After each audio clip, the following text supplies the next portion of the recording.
Golnar, yesterday we saw Barack Obama sell this deal to the American public.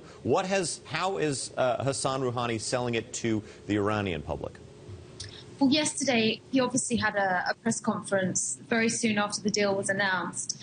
And he really was kind of pushing the positive aspects of the deal for the Iranian economy. He was really outlining from the Iranian perspective the way that the deal stuck to the red lines of the supreme leader. So it was interesting to see his message being relayed at the same time as President Obama's, because obviously they have very different constituencies to speak to. And, you know, Rouhani was really pushing the fact that Iran hasn't compromised on anything and has, most importantly of all, protected its right to enrich uranium. Golnar, in the last 24 hours, we've seen so many amazing pictures of people celebrating in the streets in Tehran. Are those isolated events, or is that really as widespread as it seems?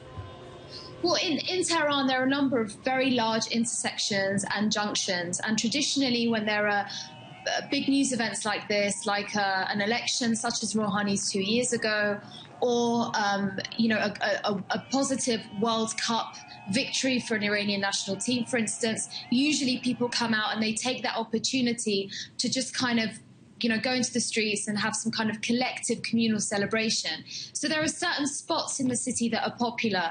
Many of those are in the north of the city that are also kind of middle-class heartlands, if you like, but actually downtown, where there are many working-class families, these celebrations were taking place as well. So by and large, you know, they were happening across the city, I would say.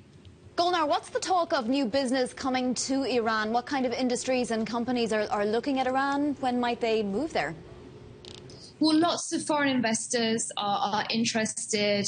I've met delegations of foreign investors that have come here, fund managers, people working very actively in the emerging market sector have been here. The oil industry is obviously very attractive to people. The low labor costs here in some sectors comparable to China, analysts say, are very attractive. And also we have a major German delegation arriving next week with the Vice-Chancellor, with the German Vice-Chancellor. That's going to be really, really important. He's going to be meeting the oil minister here. So there's lots of interest, I think, you know, across private and government sectors.